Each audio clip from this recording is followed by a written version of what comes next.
localizar al menos, ¿no? Chicos, quiero mostrarles lo último al respecto de esto, porque esta señora es muy interesante, es una extraordinaria psicóloga especialista en pánico y violencia familiar.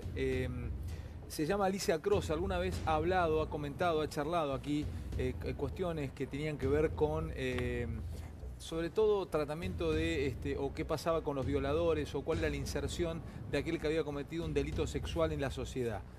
Es muy interesante lo que la señora Crosa dice de la contención y la comunicación con los familiares. Para cerrar este tema por ahora, porque después me voy a mostrar, o voy a mostrarles traslado de los Barras, de Independiente, de Noray Nakis y el famoso, uno de los guardaespaldas que en su momento trabajó lo de Moyano, del polaco.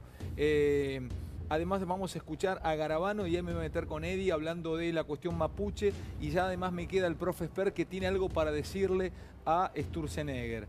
Pero primero escuchamos a Crosa para cerrar este tema del cual está hablando todo, lamentablemente, toda Argentina hoy. No decretarán la muerte de los 44 tripulantes hasta no tener una foto del submarino hundido, dicen algunos periódicos en este momento, pero se deja de buscar vida en el océano. Están buscando los restos del submarino, pero ya no, ahora sí, la vida que podría hasta hace unos días haber habido dentro de él. Además tenemos novedades de Comodoro Pi con Romina Mangel. Es muy interesante todo lo que queda y esperamos a Martín Balsa para estar charlando con el general Balsa pasadas las 12 de la noche.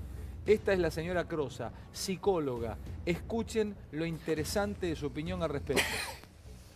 Como psicóloga clínica, ¿cuál es el protocolo que se debe seguir con familiares como los tripulantes, los de los tripulantes del submarino desaparecido?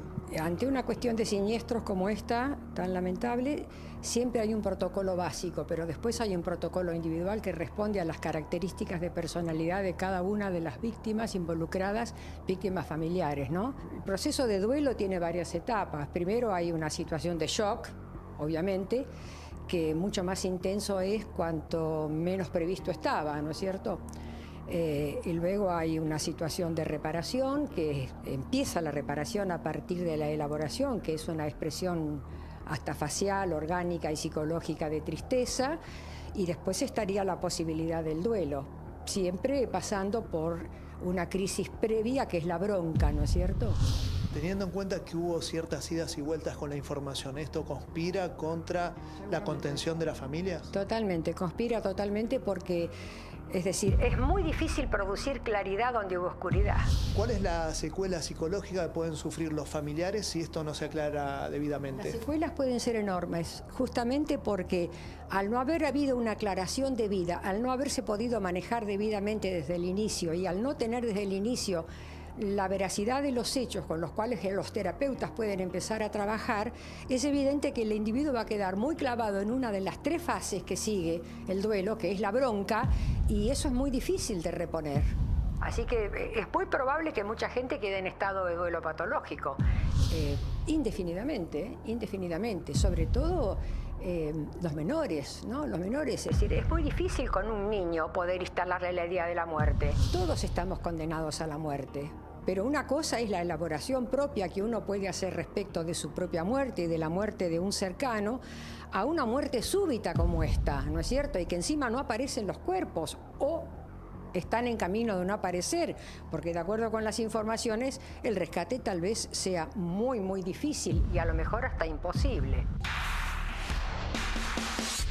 Qué clara que es, qué bárbaro, qué bien explica esta señora. Yo creo que esto pone en manifiesto la importancia de que el Estado argentino hoy dé una respuesta muy contundente de acompañamiento a las familias de todo punto de vista, tanto profesional como incluso material. El Congreso tiene la oportunidad, antes de fin de año, de pasar una ley que disponga un acompañamiento en todos los planos, porque acá hay una culpa compartida, es el Estado argentino el que ha fracasado y lo más importante ahora es que hay 44 familias que están destruidas.